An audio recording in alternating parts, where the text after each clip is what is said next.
এই যে ভণ্ড আবুল সরকারের কথা বললাম না, যে আল্লাহরে গালি দিয়েছে, ও মহিলাদের হাতে হাত রেখে মহিলাদেরকে তওবা পড়ায়। আমি অবাক হয়ে যাই এদের ভণ্ডামি দেখে। মহিলাদের হাতে হাত রেখে মহিলাকে তওবা পড়ায়। তওবা তো ওরে পড়ানো উচিত, ঠিক কিনা যদি বলেন?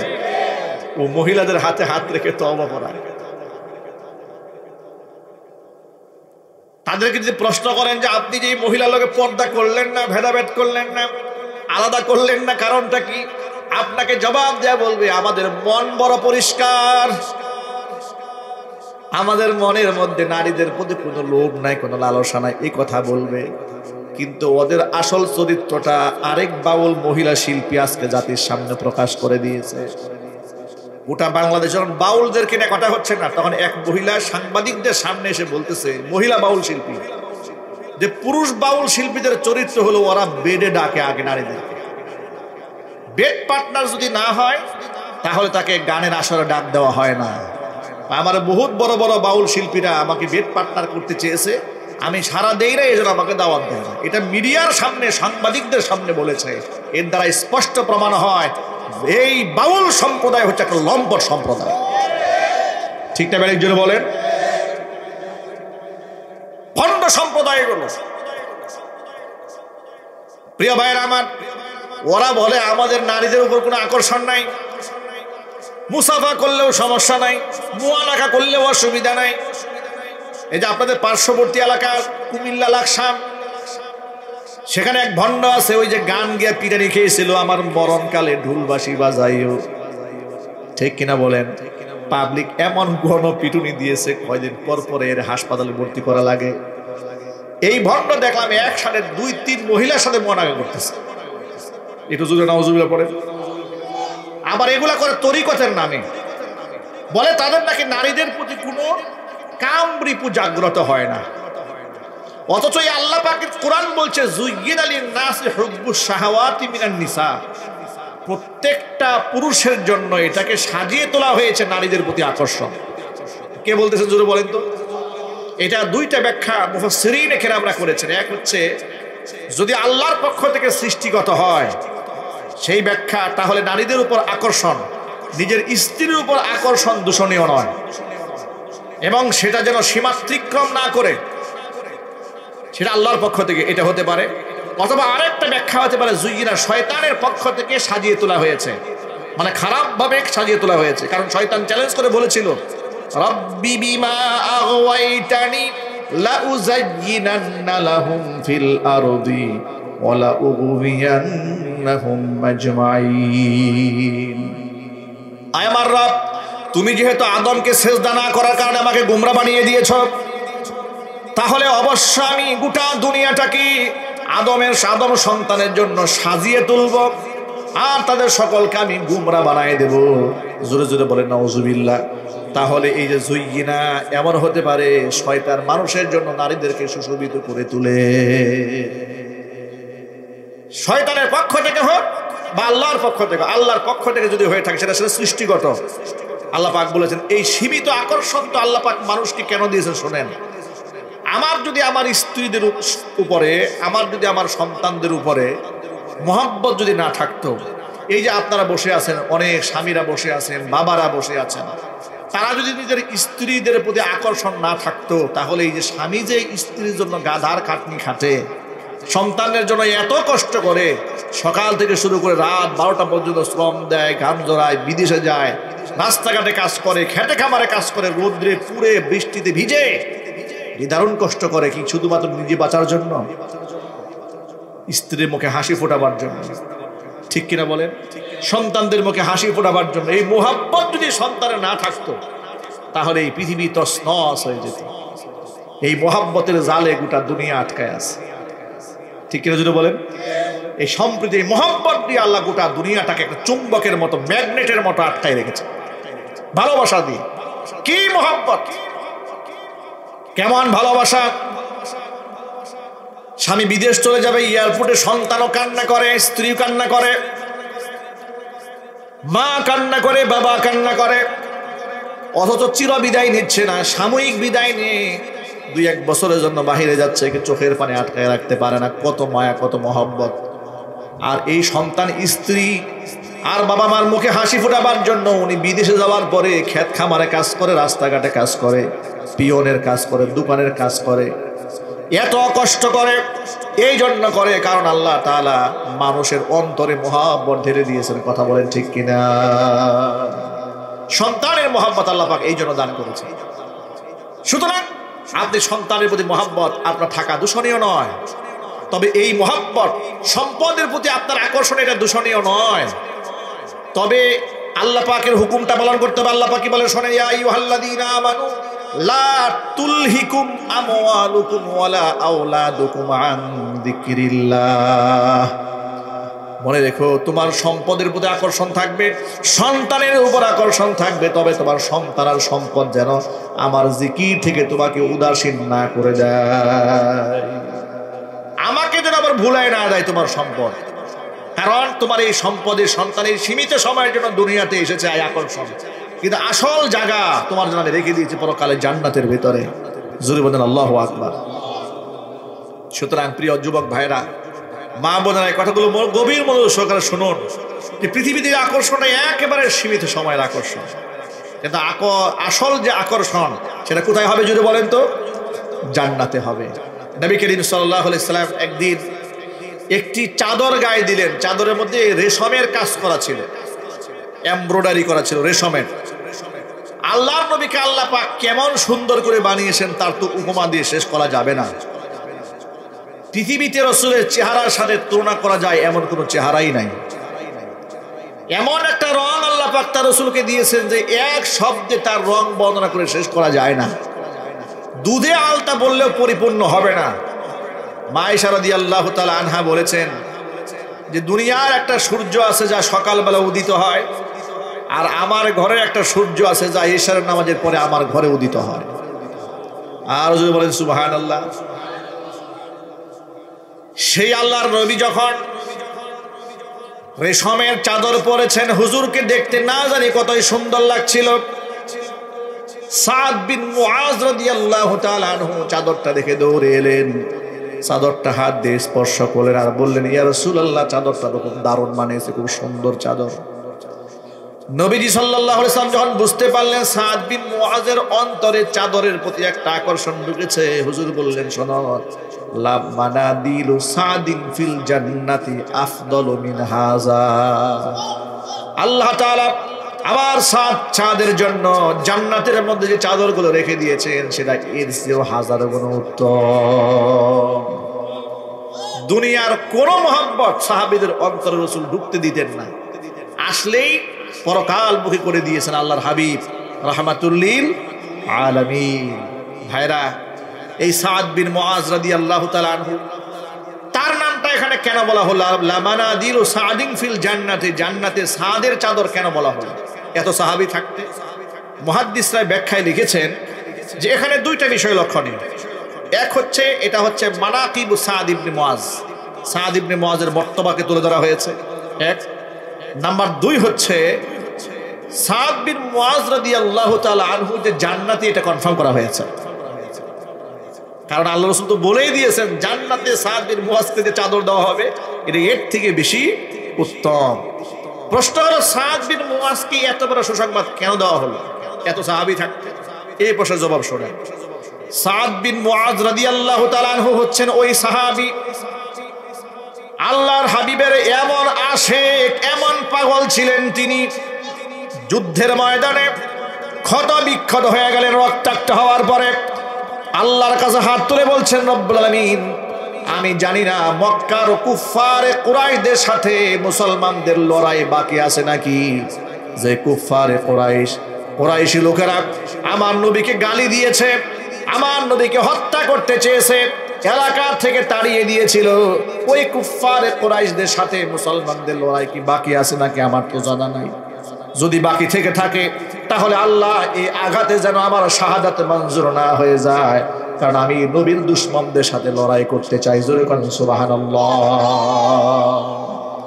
আমি নবীর দুশমনদের সাথে লড়তে চাই, আমার নবীকে যারা কষ্ট দিয়েছে তাদের সাথে আমি লড়তে চাই। আর যদি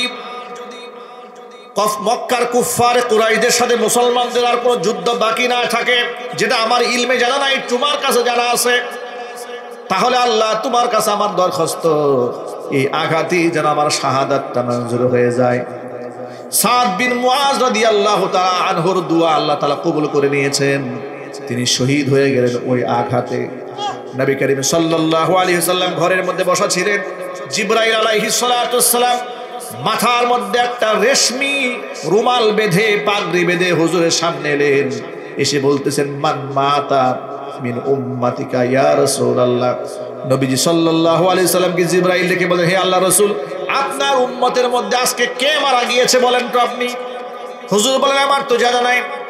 জিবরাইল আমিন বলছেন, এমন একজন ব্যক্তি আপনার উম্মতের মধ্যে আজকে মারা গেছে, যার রূহটা আসমানে নেওয়ার পরে ফেরেশতারা এত বেশি টানা হেঁচড়া করেছে, আনন্দের হিল্লোল হয়ে গেছে, ইহতাজ্জালাহু আরশুর রহমান, আল্লাহ পাকের আরশ পর্যন্ত কেঁপে উঠেছে।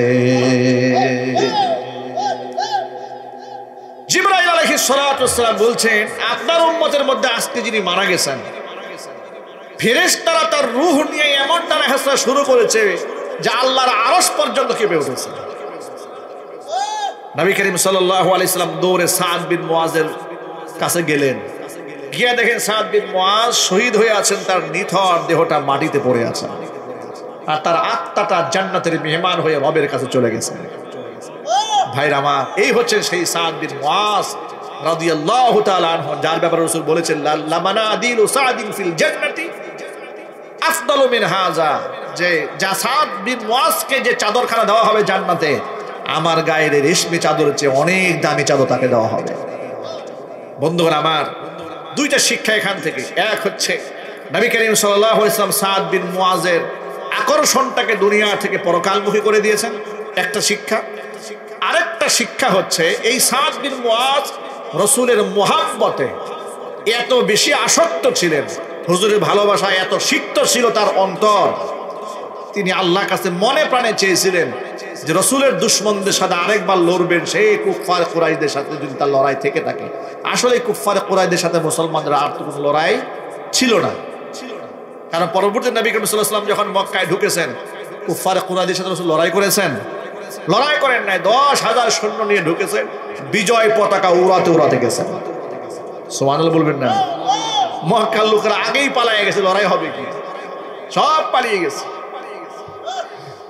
প্রিয় যুবক ভাইরা আমার, সুতরাং কোরআন মাজিদের সূরা আলী ইমরানের 14 নম্বর আয়াত এই কথা ইঙ্গিত করে, সন্তানের আকর্ষণ হওয়া অস্বাভাবিক কিছু নয়, স্ত্রীর আকর্ষণ হতে পারে, অস্বাভাবিক কিছুই নয়, সম্পদের আকর্ষণ হতে পারে, অস্বাভাবিক কিচ্ছু নয়, সবে সেগুলা যদি বৈধ পন্থায় হয়, নাজায়েজ নয়। কিন্তু সেটা যদি অবৈধ পন্থায় হয়, এমন লিপসা, সুদের উপর সুদ, ক্রমবৃদ্ধি হারে সুদ, আরো বড়লোক হতে হবে, আরো বড়লোক হতে হবে, তাহলে এগুলো আমাদের জন্য ক্ষতিকর। কারণ সব তো রয়ে যাবে দুনিয়াতে, আমি খালি হাতে চলে যাব কবরে, ঠিক কি না? আল্লাহ পাক যেন আমাদের সকলকে সতর্ক হওয়ার তৌফিক দান করেন, জোরে কোন আমিন। আমরা দুনিয়াবি সফলতা চাই না, আমরা পরকালীন সফলতা চাই। কোরআন বলেছে, কুল্লু নাফসিন যায়িকাতুল মাউত, প্রত্যেকটা প্রাণী মৃত্যুবরণ করবে। ওয়া ইন্নামা তুওয়াফাউনা উজুরাকুম ইয়াউমাল কিয়ামাহ, কিয়ামতের দিন তোমাদের আমলের বিনিময়ে পূর্ণ আকারে তোমাদেরকে দেওয়া হবে। ফামান যুহজিহা আনিন নার, সেদিন যাকে জাহান্নামের আগুন থেকে মুক্ত করা হবে, ওয়া উদখিলাল জান্নাতা, যাকে জান্নাতে প্রবেশ করানো হবে, ফাকাদ ফাজ, সেই ব্যক্তি সফল। আমরা সফল কাম হতে চাই, আল্লাহ যেন কবুল করেন। ওয়ামাল হায়াতুদ দুনিয়া ইল্লা মাতাউল গুরুর, দুনিয়া ধোঁকা প্রবঞ্চনা ছাড়া কিছু নয়। আল্লাহ রাব্বুল আলামিন আমাদের সকলকে কবুল করেন, মঞ্জুর করেন, সকলে জুড়ে বলেন আমিন। যা করবো একমাত্র রবের সন্তুষ্টি কল্পে করবো, বলি ইনশাআল্লাহ। দুনিয়াতে আমরা এসেছি আল্লাহ পাকের গোলামি করার জন্য। আল্লাহ তাআলা এই পৃথিবীতে আমাদেরকে পাঠিয়েছেন, একটা পরীক্ষাগারে পাঠিয়েছেন। দুনিয়া হচ্ছে দারুল ইমতিহান, পরীক্ষাগার। আর দুনিয়া মাজরাআতুল আখিরাহ, দুনিয়া হচ্ছে আখিরাতের শস্য ক্ষেত। এখানে জমিনের মধ্যে আল্লাহ রাব্বুল আলামিন আমাদেরকে বীজ বপন করার সুযোগ দিয়েছেন, রেজাল্ট পাবো আমরা পরকালে। নবী করিম সাল্লাল্লাহু আলাইহি সাল্লাম বলেছেন, এই পৃথিবীতে একবার যদি কেউ সুবহানাল্লাহ বলে, জান্নাতে ব্যক্তির জন্য একটা গাছ রোপিত হয়ে যায়। সে গাছ এই দুনিয়ার ছোটখাটো কোনো গাছ নয়, যে গাছ এমন এক ছায়াদার বৃক্ষ তার জন্য রোপিত হয় জান্নাতে। একজন তেজস্বী ঘোড়ার চালক ঘোড়ার পৃষ্ঠে সওয়ার হয়ে যদি 500 বছর দৌড়ায়, এই গাছের ছায়া শেষ করতে পারবে। একটু জোরে বলতে হবে সুবহানাল্লাহ। তো দারুল ইমতিহান, পরীক্ষার জায়গাটা সহজ হয় না। পরীক্ষা হলে স্বাধীনভাবে তাকে ছেড়ে দেওয়া হয়, কিন্তু অনেক সময় পরীক্ষার হলের মধ্যে দেখবেন যে সঠিক ব্যাঠিক দুটো দেওয়া থাকে, টিক চিহ্ন দিতে বলা হয়। তখন লোকেরা যেটা সঠিক সেটাকে টিক চিহ্ন দিয়ে ঠিক করে নেয়। দারুল ইমতিহানে, দুনিয়ার এই পরীক্ষাগারে আল্লাহ তাআলা ভালো মন্দ দুটোই রেখেছেন। যদি মন্দ না থাকে, শুধু ভালো থাকে, তো পরীক্ষা হলো না। ঠিক কিনা বলেন? আল্লাহ তাআলা আমাদের মেজাজের মধ্যে বিভিন্ন ধরনের অবস্থা তৈরি করে দিয়েছেন। ভালো করার যোগ্যতা আল্লাহ আমাদের দিয়েছেন, খারাপ করার যোগ্যতাও আমাদেরকে দান করেছেন। যেমন ফেরেশতাদের কোনো খারাপ করার যোগ্যতা নাই। ফেরেশতারা যা করে, ওয়ায়াফআলুনা মা ইউমারুন, সূরা তাহরিম আল্লাহ বলেছেন যে আল্লাহ যা নির্দেশ করেন ফেরেশতারা হুবহু পালন করে। এক চুল এদিক সেদিক করার সুযোগ নেই, কারণ ফেরেশতার নিজের পক্ষ থেকে গুনাহ করার কোনো যোগ্যতা নেই, তার খাহেশাতে নেই। কিন্তু মানুষকে আল্লাহ তাআলা খাহেশাত দান করেছেন, আবার তাদেরকে ভালো মন্দ পার্থক্য করার যোগ্যতাও দান করেছেন। মানুষ যেন সঠিক পথে পরিচালিত হয়, এই জন্য আল্লাহ পাক কোরআন এবং সুন্নাহ দান করেছেন। দুনিয়ার যুগ যুগ ধরে নবীদেরকে আল্লাহ তাআলা পাঠিয়ে মানুষদেরকে জান্নাতের পথে পরিচালিত করেছেন। সর্বশেষ নবী বিশ্বনবী মুহাম্মদ রাসূলুল্লাহ সাল্লাল্লাহু আলাইহি ওয়াসাল্লামকে পাঠিয়ে আমাদের রাস্তা পরিষ্কার করে দিয়েছেন জান্নাতে যাওয়ার জন্য। রাসূলের দেখানো পথেই যেন আমরা চলতে পারি, সেই তৌফিক আল্লাহ পাক আমাদেরকে দান করেন। আমি মহাগ্রন্থ আল কোরআনের সূরাত আলী ইমরানের 14 নম্বর আয়াতে কারিমা আপনাদের সামনে তেলাওয়াত করেছি। আমি ওই আয়াত থেকে সার সংক্ষেপ তাফসীর করব, আল্লাহ যদি আমাদেরকে করার তৌফিক দান করেন। জোরে বলুন আমিন। কিন্তু সেই আলোচনা যাওয়ার আগে ভূমিকা স্বরূপ কয়েকটা কথা বলি। আমি সকল ভাইদের দৃষ্টি আকর্ষণ করছি, মাইকের আওয়াজ বাইরে যাচ্ছে। একজন ইমানদার ব্যক্তির সমস্ত কাজ হতে হবে আল্লাহর সন্তুষ্টিকল্পে। ইমানদার বান্দার সমস্ত কাজ হবে কার সন্তুষ্টিকল্পে? আল্লাহ পাকের। তাহলে বান্দার ব্যক্তিগত কাজটাকেও আল্লাহ তাআলা সওয়াবে পরিণত করে দিবেন। বান্দা নিজে রুজি রোজগার করে, ব্যবসা বাণিজ্য করে, চাকরি করে, খাবার খায়, এমন কি বান্দা নিজের প্রয়োজনে বাথরুমে যায়, জরুরত সারে, সেটাও যদি সুন্নত তরিকায় হয়ে যায়, এই কাজগুলোকে আল্লাহ তাআলা ইবাদত বানিয়ে দিবেন যদি সুন্নাহ তরিকায় হয়। এমনকি আল্লাহর নবী সাল্লাল্লাহু আলাইহি ওয়াসাল্লাম বলেছেন, কোন স্বামী যদি স্ত্রীর সাথে তার প্রয়োজন সারে, এতেও আমলনামার মধ্যে আল্লাহ পাক সওয়াব লিখে দেন। আল্লাহু আকবার বলেন। কত চমৎকার কথা এটা। সাহাবা একরাম প্রশ্ন করলেন, হে আল্লাহর নবী, সে তো নিজের ব্যক্তিগত চাহিদা পূরণ করেছে, এখানেও সওয়াব হবে? রাসূল বলেন, হ্যাঁ, এখানে সওয়াব হবে। সে যদি এখানে না করে একটা অন্যায় কাজে করত, তাহলে গুনাহ হতো কিনা? বলে, হ্যাঁ, গুনাহ হতো। সে তো আল্লাহর হুকুম পালন করেছে, আল্লাহর হুকুম পালন করেছে, এই জন্য তার স্বামী স্ত্রীর সম্পর্কটা, মিলনটাও আল্লাহর কাছে সওয়াব হিসেবে পরিগণিত হয়েছে। ইমানদারদের জীবনে খুয়াবার কিছু নেই, হারাবার কিছু নেই, হতাশ হওয়ার কিছু নেই। ইমানদারদের গোটা জীবনটাই একটা আশ্চর্যজনক জীবন। এটা আমার কথা নয়, আল্লাহর নবী বলেছেন, আজাবাল্লি আমরিল মুমিন, ইমানদারের বিষয়টা বড় আশ্চর্যজনক বিষয়।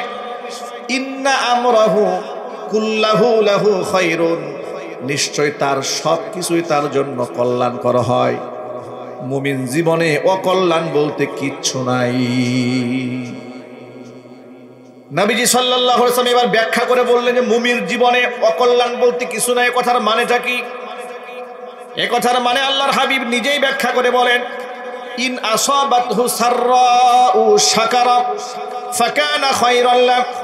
মুমিন জীবনে যদি ভালো কিছু অর্জন হয় তাহলে সে শুকরিয়া আদায় করে, এটা তার জন্য কল্যাণকর হয়। ওয়া ইন আসাবাতহু দাররাউ সাবারা, মুমিন জীবনে যদি কোনো বিপদ আপদ আসে সেটাও তার জন্য কল্যাণ, ফাসাবারা, কারণ সে ধৈর্য ধারণ করে। ধৈর্য ধারণ করলেও বিপদটাও তার জন্য কল্যাণ বয়ে আনে। জোরে বলেন সুবহানাল্লাহ। এই যে আমরা যে মুসিবতের সম্মুখীন হই, হতাশ হওয়ার তো কিছু নাই, নিরাশ হওয়ার কিছু নাই। ইন্নাহু লা ইয়াইআসু মির রাউহিল্লাহ ইল্লাল কওমুল কাফিরুন। আল্লাহর রহমত থেকে নিরাশ হওয়া যাবে না, হতাশ হওয়া যাবে না। কেন? আমার জীবনের মুসিবতটাও আমার জীবনে কল্যাণ বয়ে আনবে। যদি ভালো কিছু আসে শুকরিয়া আদায় করলাম, কল্যাণ বয়ে আনলো। আমার জীবনে যদি কোনো খারাপ কিছু ঘটে সেখানেও যদি আমি ধৈর্য ধারণ করি তাহলে আল্লাহ পাক সেটাকে কল্যাণকর বানাই দেবেন। জোরে বলেন আল্লাহু আকবার। পৃথিবীতে মুসলমানদের বিপদ আসে, মুসিবত আসে, কেন আসে? কোরআনে কারিমে কয়েকটা জায়গার মধ্যে ভিন্ন ভিন্ন ব্যাখ্যা করা হয়েছে। যেমন এক আয়াতের মধ্যে আল্লাহ বলছেন, ওয়ামা আসাবাকুম মিন মুসিবাতিন ফাবিমা কাসাবাত আইদিকুম ওয়া ইয়াফু আন কাসীর। যত বিপদ আপদ তোমাদেরকে পাকড়াও করে সব তোমাদের হাতের কামাই করা। ওয়া ইয়াফু আন কাসীর, আমি তো অনেক কিছুতেই তোমাদেরকে ছাড় দিয়ে দেই, ক্ষমা করে দেই। জহারাল ফাসাদু ফিল বাররি ওয়াল বাহরি বিমা কাসাবাত আইদিন নাস। জলে এবং স্থলে যে বিপর্যয়গুলো হয়, দুর্ভিক্ষ হয়, বৃষ্টি হয়, অনাবৃষ্টি হয়, অতিবৃষ্টি হয়, জলোচ্ছ্বাস হয়, ঘূর্ণিঝড় হয়, টর্নেডো হয়, যা কিছু হয় না কেন বিমা কাসাবাত আইদিন নাস, সব মানুষের হাতের কামাই করা। কেন দেয় এগুলা? শোনাম, লিয়ুযীকাহুম বা'দাল্লাযী আমিলু লাআল্লাহুম ইয়ারজিউন। মানুষ যে পাপ করেছে পাপের পরিপূর্ণ প্রায়শ্চিত্ত দেই না, কিয়দাংশ দেই, যাতে করে মানুষগুলো আমি আল্লাহর দিকে ফিরে আসতে পারে। মানে আল্লাহ মুমিন জীবনে কোনো বিপদ দিলে এটাও আল্লাহর রহমত। সুবহানাল্লাহ কোন। মুমিন জীবনে যদি আল্লাহ বিপদ দেন এটাও আল্লাহ পাকের কি রহমত। কারণ বিপদ আসলেই মানুষ আল্লাহকে বেশি ডাকে, ঠিক না? এই যে কয়েকদিন আগে যে ভূমিকম্প হয়েছে না, ভূমিকম্পের সময় যারা আল্লাহকে চেনে না, জানে না, এগুলাও মুখে আল্লাহ ছাড়া মনে হয় অন্য কোনো ডাক আসে নাই, ঠিক না? জুড়ে বলেন। সমুদ্রে যখন ঝড় ওঠে, নৌকার মধ্যে যারা থাকে, হিন্দু থাকলেও তখন আর ওই যে ঠাকুরের কথা মনে থাকে না, দুর্গার কথা আর মনে থাকে না। কার কথা মনে হয়? আল্লাহর কথা মনে হয়। চিৎকার দেখুন আল্লাহু আকবার। তখন আর কারো কথাই মনে থাকে না, শুধু আল্লাহর কথাই মনে পড়ে। ইমানদারদের জীবনে আল্লাহ তাআলা মাঝে মাঝে মুসিবত দেন যাতে করে ইমানদারেরা শুধরাতে পারে, নিজের আমলটাকে ভালো বানাতে পারে। ইমানদারদের জীবনে তো ত্রুটি বিচ্ছুতি গুনাহ হয়ে যায়। এই গুনাহগুলো আল্লাহ তাআলা অনেক সময় মুমিন জীবনে বিপদ দিয়ে গুনাহগুলো আল্লাহ পাক আমলনামা থেকে ঝরিয়ে পরিষ্কার করে দেন। আবার কোনো ক্ষেত্রে মানুষকে বিপদ দেন মর্যাদা বাড়িয়ে দেওয়ার জন্য।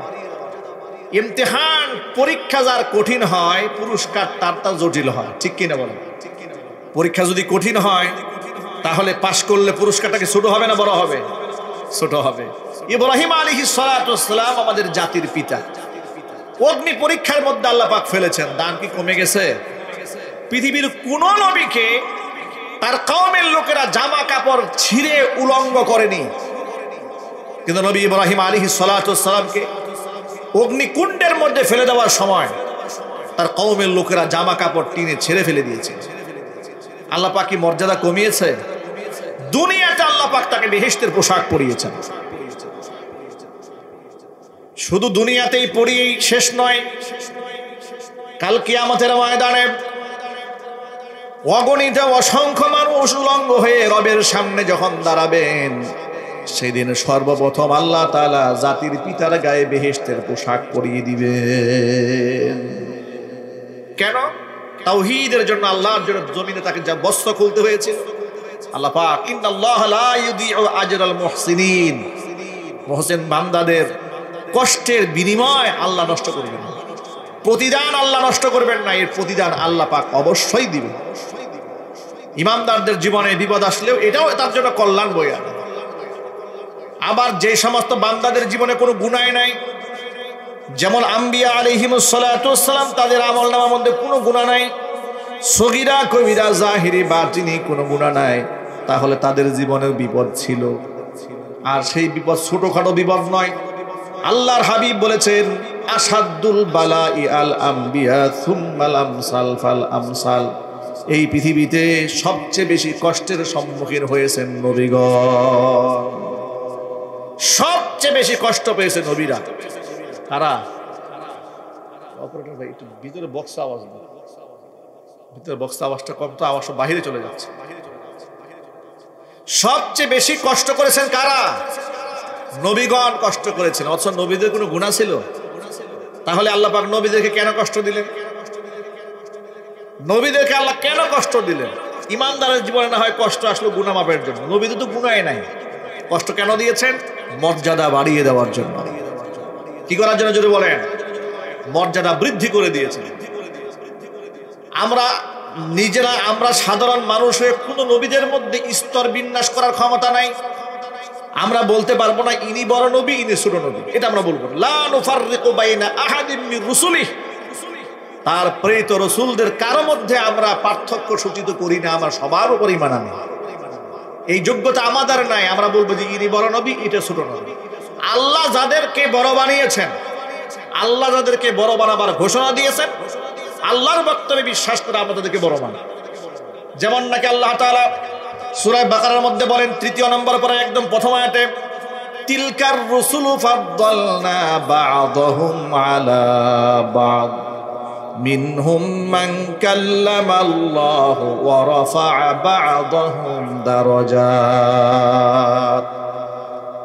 এই যে সমস্ত প্রেরিত রাসূলগণ, তিলকার রাসূল, যাদেরকে আমি পাঠিয়েছি, ফাদ্দালনা বা'দাহুম আলা বা'দিন, তাদের এক একের উপরে কতকের উপর আমি কতককে প্রাধান্য দিয়েছি। মিনহুম মান কাল্লামাল্লাহু ওয়া রাফা'a বা'দাহুম দারাজাত, তাদের কতকের সাথে আমি আল্লাহ নিজে সরাসরি কথা বলেছি। আমি তো সব নবীর সাথে কথা বলিনি, তাদের কোনো একজনের সাথে আমি আল্লাহ কথা বলেছি। সুবহানাল্লাহ পড়ে। আল্লাহর সাথে যার কথা হয়েছে, দাম কমেছে না বেড়েছে? তার উপাধি হয়েছে মুসা কালিমুল্লাহ। কি হয়েছে? মুসা কালিমুল্লাহ, আল্লাহর সাথে কথোপকথনকারী। ইব্রাহিম খলিলুল্লাহ, আল্লাহর দুস্ত হয়েছে, বন্ধু হয়েছে। নবিয়ুনা হাবিবুল্লাহ, আমাদের নবী হচ্ছে আল্লাহ পাকের দোস্ত। হাবিবুল্লাহ অর্থ আল্লাহর দোস্ত, আল্লাহর বন্ধু। খলিলুল্লাহ মানে আল্লাহর দোস্ত, আল্লাহর বন্ধু। কিন্তু হাবিব আর খলিল এই আরবি শব্দদ্বয়ের তাত্ত্বিক পার্থক্য আছে। পার্থক্যটা কি? খলিলুল্লাহ মানে হচ্ছে আল্লাহর এমন বন্ধু, যেই বন্ধু আল্লাহর জন্য সব করতে পারে, এটাকেই বলা হয় খলিলুল্লাহ। ইব্রাহিম খলিল তাই দেখিয়ে দিয়েছেন, আল্লাহর হুকুম পালন করতে গিয়ে নিজের সন্তানের গলার মধ্যে ছুরি চালিয়েছেন। পৃথিবীর ইতিহাসে এমন কঠিন পরীক্ষার সম্মুখীন আল্লাহ পাক কাউকে করেননি। একমাত্র সন্তান পুত্র ইসমাইল, ৮০ বছর বয়স আল্লাহ পাক যাকে উপহার দিয়েছেন, এমন একজন সন্তান যখন লালিত পালিত দৌড়দৌড়ির বয়সে উপনীত হলো, স্বপ্ন যুগে হুকুম করলেন সন্তানকে জবাই দাও। আল্লাহ তাআলা স্বপ্ন যুগে সন্তানকে জবাই করতে বলেছেন। ইব্রাহিম খলিল সন্তানকে ডেকে বলছেন, ইয়া বুনাইয়া, ও আমার সন্তান। আল্লাহ তাআলা রাতের আধারে এক স্বপ্নে দেখেছেন, ইন্নী আরা ফিল মানামি আন্নী আযবাহুকা ফানজুর মাযা তারা।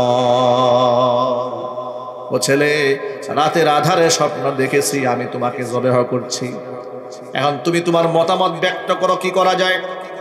ছেলে কি ঘোষণা দিয়ে দিল শোনেন। ছোট্ট বালক বলছে, ইয়া আবাতি ফাআল মা তুমার সাতাজিদুনি ইনশাআল্লাহু মিনাস সাবিরিন।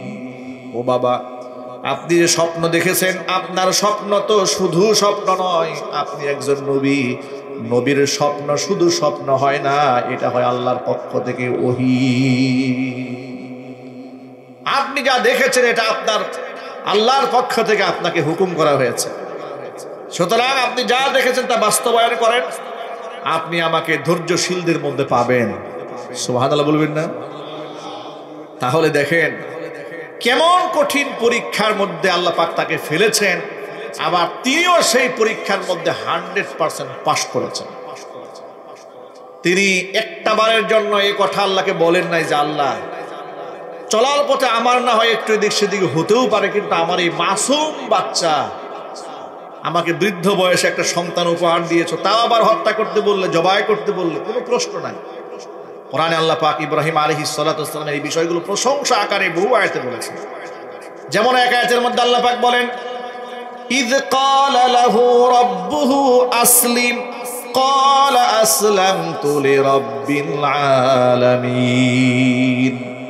ইব্রাহিমের রব আমি আল্লাহ যখন ইব্রাহিমকে বলেছি আসলিম, আত্মসমর্পণ করো, ইব্রাহিম শুধু বলল আসলামতু লিরাব্বিল আলামিন, আমি বিশ্ব প্রতিপালকের সামনে সমর্পিত হয়ে গেলাম। একটাবারও বলেন না যে আল্লাহ কোন কোন ক্ষেত্রে তোমার আনুগত্য করব, কোনো ক্ষেত্র নাই। আল্লাহ বলেন আসলিম, তিনি বলেন আসলামতু লিরাব্বিল আলামিন। অন্য আয়াতে আল্লাহ পাক প্রশংসা করে বলেন, ওয়া ইয বিতালা ইব্রাহিমা রাব্বুহু বিকালিমাতিন ফাআতাম্মাহুন্না, আমি আমার ইব্রাহিম খলিলকে বহু পরীক্ষা করেছি, সব পরীক্ষার মধ্যে সে পাশ করেছে। যদি বলেন সুবহানাল্লাহ। আমি এই কয়েকটা এক্সাম্পল, উদাহরণ আপনাদের সামনে দেওয়ার মাধ্যমে কি বুঝালাম? বুঝিয়েছি যে নবীরা গুনাহ না করেও কঠিন কঠিন পরীক্ষার সম্মুখীন হয়েছেন। এমন পরীক্ষা, যে পরীক্ষা যদি আল্লাহ আমাদেরকে ফেলতেন আমরা 100% ডাবল ডিগ্রি নিয়ে ফেল করতাম। কথা বলেন, যে পরীক্ষা আল্লাহ ইব্রাহিম আলাইহিস সালাতু ওয়াস সালামকে করেছেন, ওই পরীক্ষা আমাদেরকে ফেললে কি করতাম আমরা? বলেন তো, শুধু ফেল করতাম। মানে পৃথিবীতে এমন জাতের ফেলার থাকতো না, কোনো মার্কও আমরা পেতাম না, মানে মাইনাস, আমরা মাইনাস পেতাম, 0 মাইনাস। ঠিক কিনা বলেন? ইব্রাহিম আলাইহিস সালাতু ওয়াস সালাম সেই পরীক্ষায় পাশ করেছেন।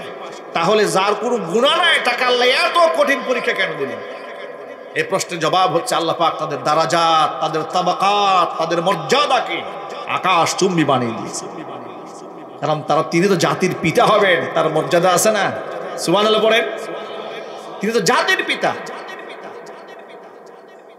দু জাহানের বাদশা, ইমামুল মুরসালিন রাহমাতুল্লিল আলামিন, খাতামুল আম্বিয়া, নবীজুনা মুহাম্মদুর রাসূলুল্লাহ সাল্লাল্লাহু আলাইহি ওয়াসাল্লাম, তিনি বলেছেন তাম পৃথিবীর সমস্ত নবীদের কষ্ট যদি এক পাল্লায় দেওয়া হয়, আর আমি মুহাম্মদ সাল্লাল্লাহু আলাইহি ওয়াসাল্লামের কষ্ট যদি আরেক পাল্লায় দেওয়া হয়, তাম দুনিয়ার সমস্ত নবীদের কষ্টের চেয়ে আমি নবীর কষ্টের ওজনটাই বেশি হয়ে যাবে। আপনারা একটু আন্দাজ করতে পারেন হুজুর কত কষ্ট পেয়েছেন। কাছের মানুষেরা, একদম কাছে নিকটতম মানুষ যারা তাকে আলামিন বলেছে, তারা তাকে মিথ্যাবাদী বলেছে, তারা তাকে মিথ্যাবাদী বলেছে, জাদুকর বলেছে, জিনে ধরেছে, এমন কথা বলেছে,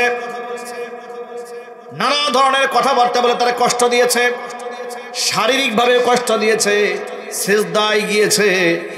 কাফির বেঈমানেরা একেবারে উটের নারী ভুরি পচা দুর্গন্ধময় হুজুরের মাথার মধ্যে চাপ দিয়ে দিয়েছে।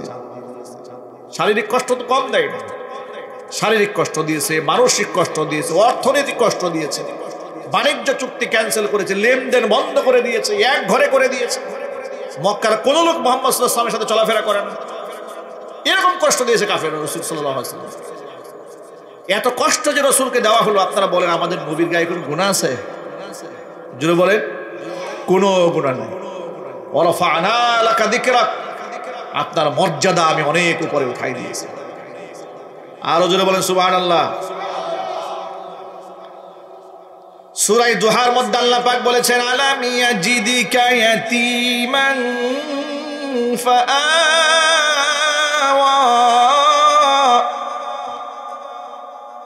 ওয়া ওয়াজাদাকা ضالًا ফাহাদা ওয়া ওয়াজাদাকা ওয়াজাদাকা আইলান ফাআগনা।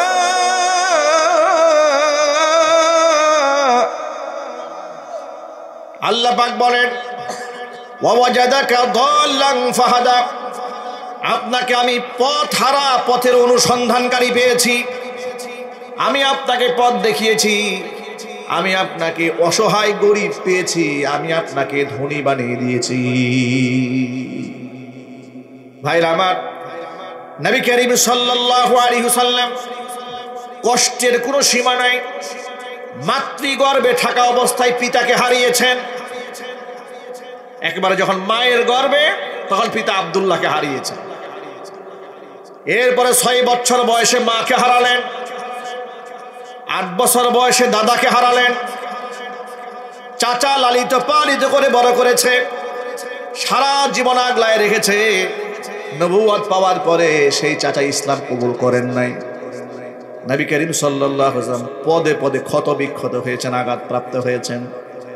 চাচা আবু তালেব কালিমা ছাড়া যখন দুনিয়া থেকে বিদায় হয়ে গেলেন, আল্লাহর নবী এত বেশি কষ্ট পেলেন।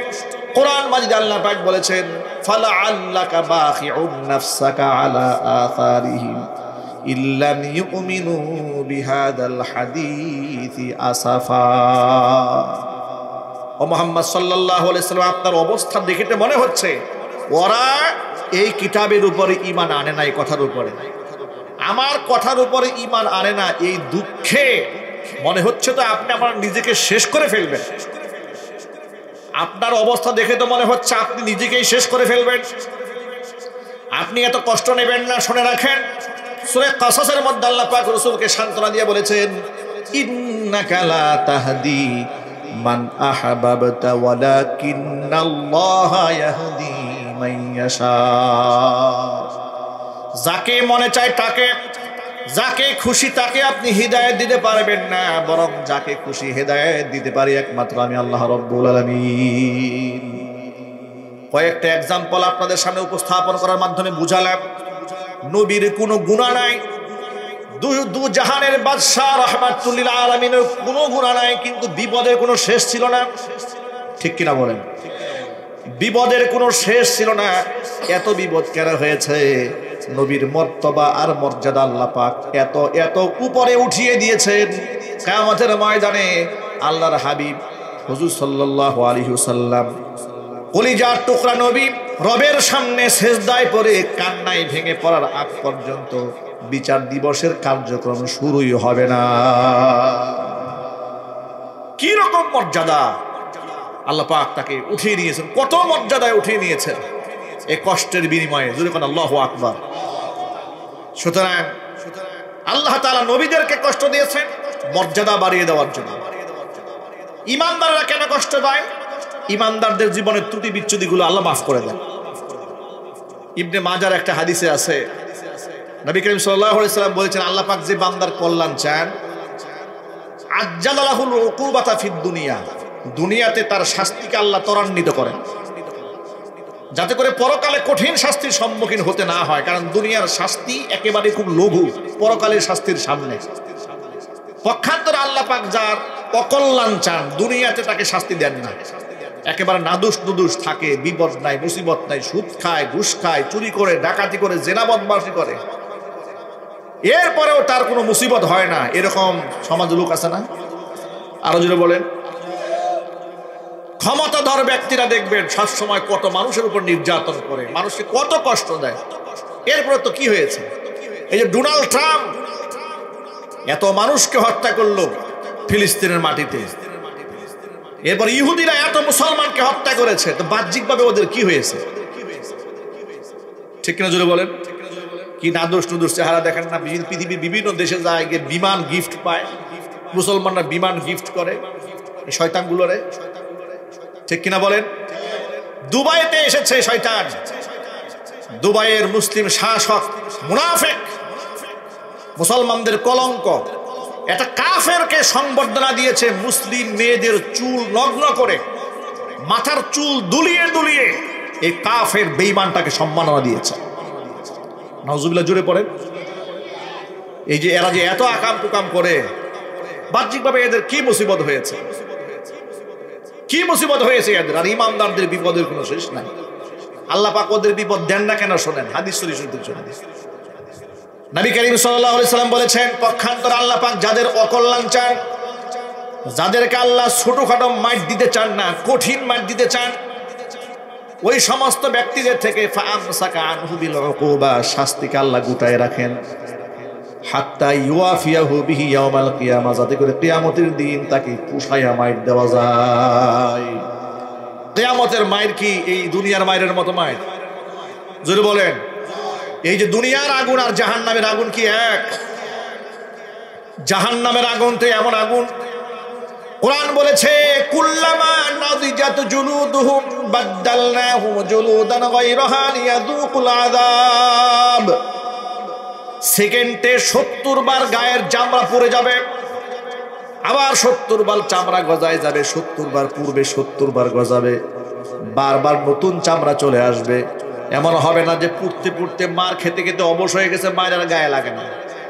এরকম হয় না অনেক সময়, দেখবেন কাজ করতে করতে ওই জায়গার মধ্যে এমন হয়ে গেছে ওখানে আর পিটানি লাগে না। আমরা একেবারে বাংলাদেশের শেষ প্রান্ত উত্তরবঙ্গ, সেখানে পঞ্চগড়ের তেতুলিয়া বর্ডারে, একেবারে বর্ডার প্রান্তে আমরা মাহফিল করতে গেলাম। তো সেখানে কাঞ্চনজঙ্ঘা দেখা যায়, একবার প্রান্তে দাঁড়ালে আপনার হিমালয় পর্বত দেখা যায়। তো মাহফিলে যাওয়ার পরে ওখানে ভারত বাংলাদেশ সীমান্তে একটা নদী আছে, বিশাল নদী। নদী থেকে লোকেরা পাথর উত্তোলন করে। পাথর যারা উত্তোলন করছে তারা খেটে খাওয়া মানুষ, এত কষ্ট করে পাথর উঠাচ্ছে যে পাথরের যে সমস্ত ঝুড়িগুলা তারা বহন করে, যে ঝুড়ির মধ্যে পাথর বহন করে, এখানে এই বৃদ্ধ মানুষগুলো দেখেছি, এখানে পাথর বহন করতে করতে, ওজন করতে করতে নিচ থেকে টেনে উপরে নিয়ে আসে। তো একজনের সাথে আমরা দাঁড়িয়ে, আমরা অনেকের সাথে কথাবার্তা বলেছি। তো একজন বললো যে এই যে একটা বৃদ্ধ মানুষ এত বড় বোঝা কিভাবে নেয়, এটা ব্যথা লাগার তো কোথায় এখানে। তারা বললো যে পাথর বহন করতে করতে এখানে এমন স্তর পড়েছে যে স্বাভাবিক ধাক্কা ধোক্কা এগুলো আর এখানে লাগে না, মানে এখন স্তর পড়ে গেছে। ঘষা খেতে খেতে, বোঝা বাইতে বাইতে স্তর পড়ে গেছে। ওই যে গরুর গাড়ি দেখেছেন আপনারা, দেখেন নাই? মহিষের গাড়ি দেখেছেন? এখানে দেখবেন যে জোয়াল কাঁধে থাকতে থাকতে একটি স্তর পড়ে যায়, ঠিক কিনা? তখন আর ও ব্যথা অনুভূত হয় না। জাহান্নামে এরকম হবে না যে দুইটা মাইট দিবে আর আপনার মোটামুটি চামড়া একটু সহনীয় হয়ে যাবে, এরপর আর ব্যথা গায়ে লাগবে না। কোরআন বলে কুল্লামা নাদিজাত জুলুদুহুম বাদদালনাহুম জুলুদান গায়রাহা লিয়াযুকুল আযাব। চামড়া যখনই পুড়ে যাবে আবার নতুন চামড়া গজায় দেওয়া হবে। নাউজুবিল্লাহ পড়েন। আল্লাহ পাক যেন আমাদেরকে রক্ষা করে, জোরে করে আমিন।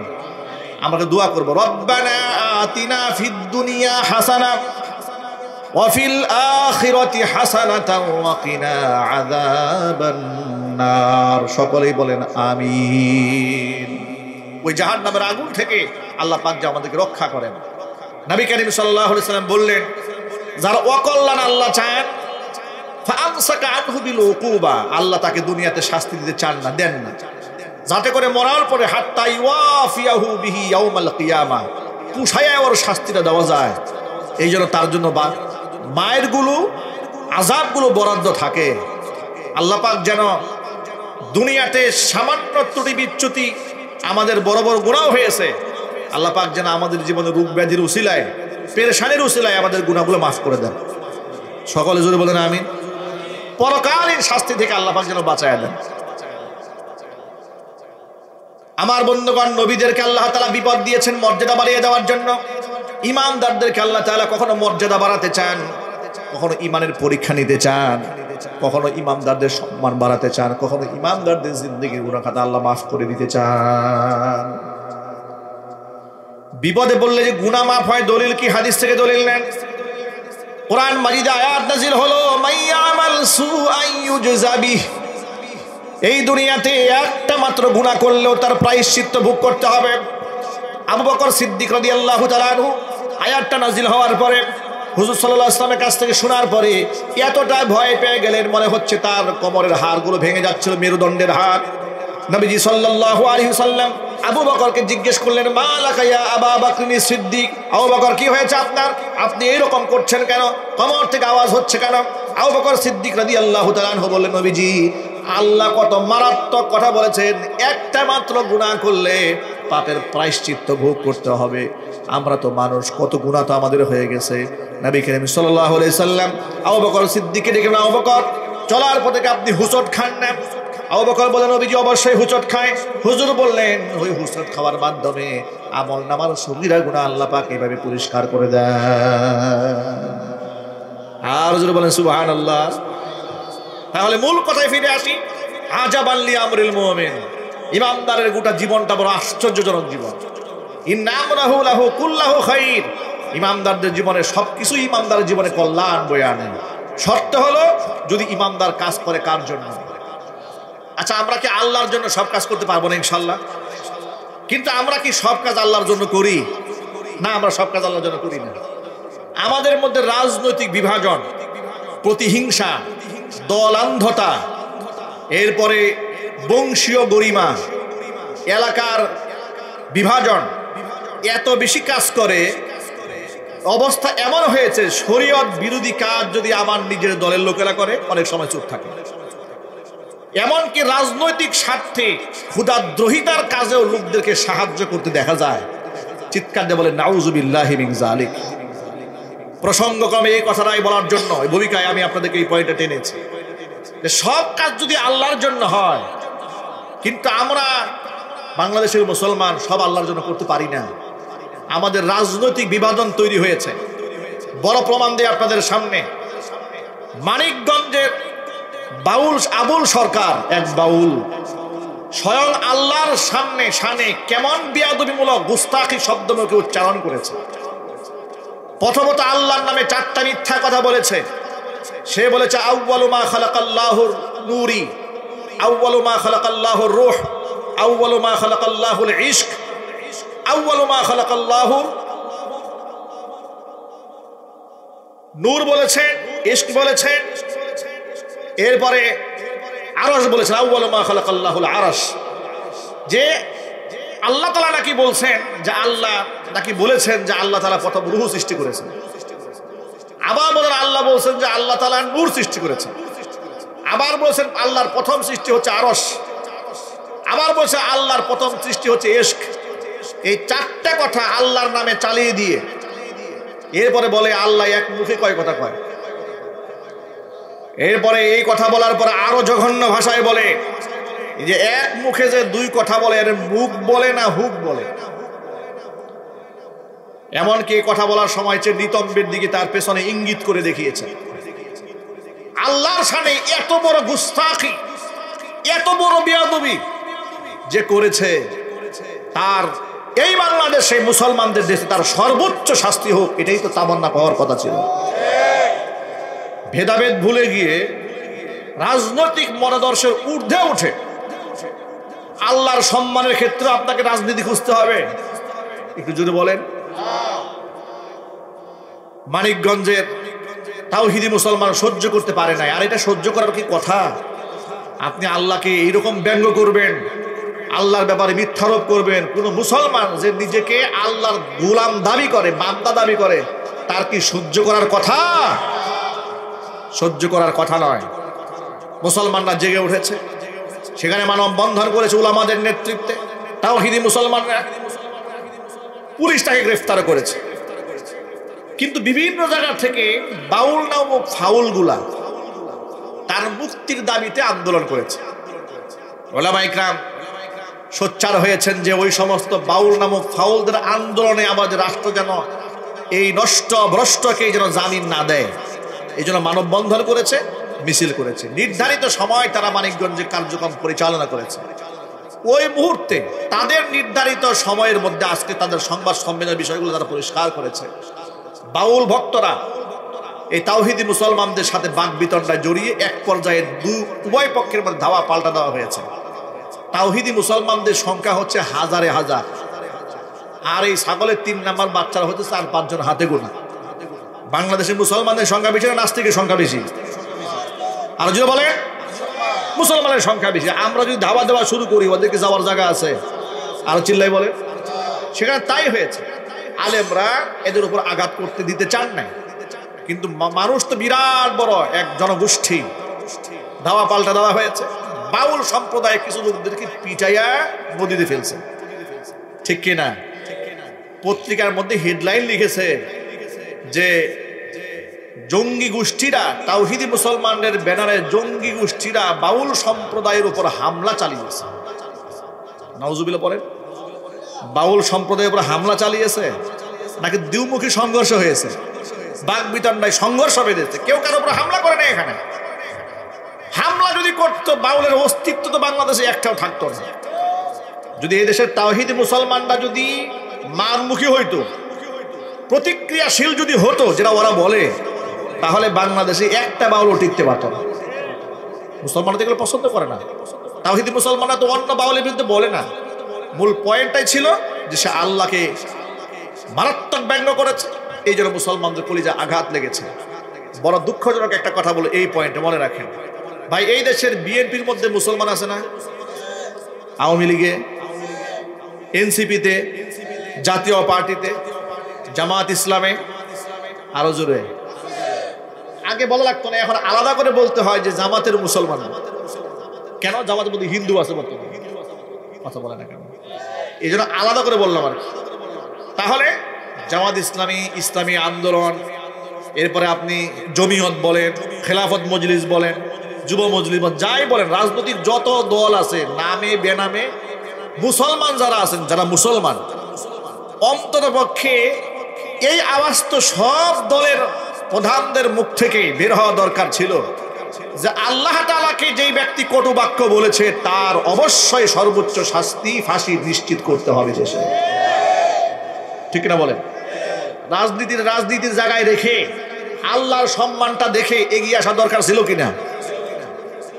রাম এবং বামরা এক হয়েছে, গোটা বাংলাদেশ বাউল, ফাউল, নাস্তিক, বেঈমান, মুরতাদ সব এক হয়ে গেছে। ওরা এই বাউল সরকার, আবুল সরকার এই বাউল ফাউলের জন্য, মুক্তির জন্য রাজপথে মশাল মিছিল করতেছে। সবাই এক হতে পারলো, কিন্তু এই যে দেশের বড় বড় রাজনীতিবিদ মুসলমান, এই মুসলমানদের মুখপাত্র যারা, তারা এখনো পর্যন্ত স্পষ্ট কোনো ঘোষণা দিল না। আমরা অবাক হয়ে গেলাম, যা আপনারা মুসলমানের সন্তান হয়ে যদি ক্ষুধাদ্রোহীর বিরুদ্ধে কথা বলতে না পারেন, কিসের স্বার্থ আপনাদের? মুসলমানরা আপনাদের পেছনে হাঁটবে কোন দুঃখে? যদি ক্ষুধাদ্রোহী যারা, তাদের স্বার্থের বিরুদ্ধে একটা বক্তব্য দিতে না পারেন, এখানেও সুবিধা খুঁজেন, আগামী নির্বাচন খুঁজেন যে বাউলরা নারাজ হয়ে যাবে, তথাকথিত সুন্নি ভণ্ডরা আমাদেরকে ভোট দেবে না, ওই চিন্তা করে প্রতিবাদ করবেন না। এই যদি হয় চিন্তা চেতনা, তাহলে আল্লাহর আদালতে আসামি হতে হবে। এখানে কোনো রাজনীতি চলবে না। আল্লাহকে গালি দিয়েছে, তার কোনো পরিচয় নাই, তার একটা পরিচয়, সে ক্ষুধাদ্রোহী। কথা বলেন, সে বাউল না মানিকগঞ্জের না সৌদি আরবের, এরা আমরা দেখবো না। সে জুব্বা পরে আসছে না পাগড়ি পরে আসছে, এটা কোনো পরিচয় না। পরিচয় একটা, সে ক্ষুধাদ্রোহী, ঠিক না? বেঠিক জেলে বলেন, ক্ষুধাদ্রোহিতার শাস্তি মৃত্যুদণ্ড দিতে হবে। এই কথাটা পরিষ্কার। এই কথার সাথে কি আপনারা সবাই একমত? কারা কারা একমত? হাত দেখি তো। কারো কোনো দ্বিমত নাই তো? আরো যদি বলেন দ্বিমত আছে, তাহলে সবাই প্রতিবাদ জানাবে ইনশাল্লাহ। বলেন, শাহবাগের নাস্তিকরা এই দেশের তাওহীদি মুসলমানদেরকে থ্রেট করতেছে। যারা এই বাউলের বিরুদ্ধাচরণ করছে তাদেরকে থ্রেট করে। ওরা নাকি বাংলাদেশ থেকে তারা বলতেছে যে বাউলের বাংলায় জঙ্গি, এই মৌলবাদের ঠাঁই নাই। তাওহীদি মুসলমানদেরকে মৌলবাদ বলতেছে। আমরা স্পষ্ট জানিয়ে দেই, শাহজালালের বাংলায় ভণ্ডদের স্থান নাই। শাহজালালের এই বাংলায় ক্ষুধাদ্রোহী আর নাস্তিক বেঈমানদের কোনো ঠাঁই হবে না। চিল্লায় বলতে হবে, ঠিক কিনা মুসলমান? গোটা বাংলাদেশ থেকে ওলামাদের নেতৃত্বে যদি ডাক আসে, সেই জন্য আপনাদের প্রস্তুত থাকতে হবে। আমরা পরিস্থিতি ঘোলাটে করতে চাই না। সরকার প্রধানকে বলছি, তাকে আপনারা গ্রেফতার করেছেন, আপনাদেরকে মোস্ট ওয়েলকাম জানাই। রাষ্ট্রীয় আইনের সর্বোচ্চ সাজা তাকে দিতে হবে। এই আবুল সরকারকে দেখে জানো বাংলাদেশের সব নাস্তিকরা শিক্ষা গ্রহণ করে, আল্লাহর সামনে বিয়াদবি করলে মুক্তির কোনো পথ নাই। যদি এটা না করেন, তাহলে তাওহীদি মুসলমান তো শুধু মানিকগঞ্জে নেমেছে, এরপরে 64 জেলার মধ্যে নামবে। ঠিক না? বেরিয়ে জুড়ে বলেন। আল্লাহ পাক যেন আল্লাহর জন্য আমাদের কাজ করার তৌফিক দান করেন। রাজি আছেন ইনশাআল্লাহ? আল্লাহর জন্য যদি কোনো বান্দা কাজ করে, নবী করিম সাল্লাল্লাহু আলাইহি সাল্লাম বলেছেন, আখলিস দীনাকা ইয়াকফিকাল আমালুল কলিল। নিয়তকে খালেস বানাও। আখলিস দীনাকা আই নিয়াতাকা, নিয়তকে আল্লাহর জন্য বিশুদ্ধ করে নাও। আমল যদি তোমার কম হয়, ইয়াকফিকাল আমালুল কলিল, অল্প আমল কিয়ামতের দিন নাজাতের জন্য যথেষ্ট হয়ে যাবে। যদি মোহাব্বতের সাথে আল্লাহর সন্তুষ্টি কল্পে কাজ করেন, দুনিয়ার মোহ অন্তরের মধ্যে আসবে, দুনিয়ার মায়া আসবে, মোহাব্বত আসবে, তবে সেটাকে প্রাধান্য দেওয়া যাবে না, পরকালকেই প্রাধান্য দিতে হবে। আমার তিলাওয়াতকৃত আয়াতের তর্জমা শোনাচ্ছি। আল্লাহ পাক সূরা আলী ইমরানের 14 নম্বর আয়াতে বলছেন, যুয়্যিনা লিন-নাসি হুব্বুশ শাহাওয়াতি মিনান নিসা। সৃষ্টিগতভাবে মানুষের জন্য চিত্তাকর্ষণ করে তুলে ধরা হয়েছে কয়েকটা জিনিস। এক হচ্ছে যুয়্যিনা লিন-নাসি হুব্বুশ শাহাওয়াতি মিনান নিসা, নারীদের প্রতি আকর্ষণ, ওয়াল বানিনা, সন্তানদের উপর আকর্ষণ, ওয়াল কানাতিরিল মুকান্তরাতি মিনাজ যাহাবি ওয়াল ফিদ্দা, রাশি রাশি স্বর্ণের উপর আকর্ষণ, ওয়াল খাইলিল মুসাওয়ামাতি, চিহ্নিত ঘোড়া, ওয়াল আনআম, গবাদি পশু, ওয়াল হারফি, জমি জামা ক্ষেত খামারের মোহাব্বত মানুষের অন্তঃকরণে দেওয়া হয়েছে, মানুষের জন্য সুশোভিত করে দেওয়া হয়েছে। তবে বান্দা মনে রেখো, আল্লাহু ইনদাহু হুসনুল মাআব, আসল সুন্দর স্থান, প্রত্যাবর্তন স্থান হলো তোমার রবের কাছে। আমাদের বাংলাদেশে দেখবেন অনেক ভণ্ড পীর আছে, মহিলাদের হাতে হাত রাখে, বায়াত করে, মহিলাদের সাথে মুআনাকা করে। একটু জোরে নাউজুবিল্লাহ পড়তে হবে।